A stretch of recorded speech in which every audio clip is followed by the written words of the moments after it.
శుభోదయం. ప్రభువైన యేసుక్రీస్తు నామంలో వందనాలు తెలియజేస్తూ పరిశుద్ధమైన దేవుని గ్రంథంలో నుండి కొలొస్సీయులకు రాసిన పత్రిక 1వ అధ్యాయము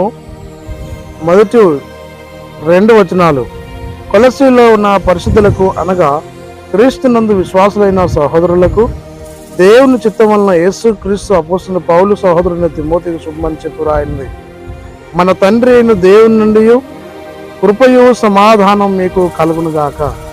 ప్రార్థన చేద్దాం. పరిశుద్ధమైన యేసు స్తోత్రాలు చెల్లిస్తుంది వాక్యం ధ్యానిస్తుండగా ఈ సన్నిధి మాతో ఉంచి నడిపించి దీవించి ఆశీర్వదించమని యేసయ్య నామంలో ప్రార్థించి అడిగి వేడుకొంచున్నాము తండ్రి, ఆమేన్. కొలొస్సీ సంఘానికి పౌలు తెలియజేస్తూ ఈ విధంగా రాస్తూ ఉన్నాడు. దేవుని కలిగినటువంటి పరిశుద్ధులకు శుభమని చెప్పి రాయిచూ ఉన్నాడు. అంత మాత్రమే కాదు, దేవుని చిత్తం వలన యేసు క్రీస్తు చిత్తమును నెరవేర్చే విశ్వాసులకు శుభమని చెప్తూ రాస్తూ ఉన్నాడు. దైవ చిత్తాన్ని తెలుసుకుని లోకంలో ముందుకు వెళ్ళవలను.